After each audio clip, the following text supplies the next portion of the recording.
আপনারা দেখছেন এসবি টিভির বিশেষ সংবাদ। রাজধানীর নিউ মার্কেট থানার সামনে পুলিশের ওপর হামলার ঘটনায় দুই নেতাকে সাময়িকভাবে বহিষ্কার করেছে ছাত্রদল।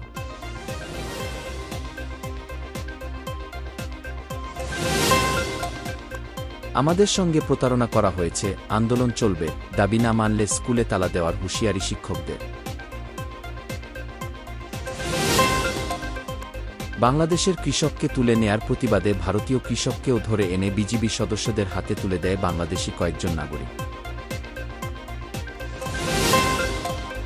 যুক্তরাষ্ট্রের জন্মসূত্রে নাগরিকত্ব অধিকার খর্ব করে ট্রাম্পের দেওয়া নির্বাহী আদেশের বাস্তবায়ন সাময়িক সময়ের জন্য স্থগিত করেছে দেশটির কেন্দ্রীয় এক বিচারক।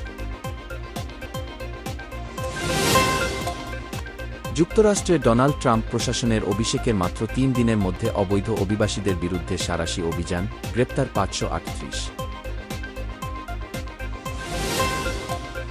শনিবার মুক্তি পাবেন ৪ ইসরায়েলি জিম্মি। ইসরায়েল হামাস যুদ্ধবিরতি চুক্তির অধীনে এটি দ্বিতীয় দফায় জিম্মি বিনিময়।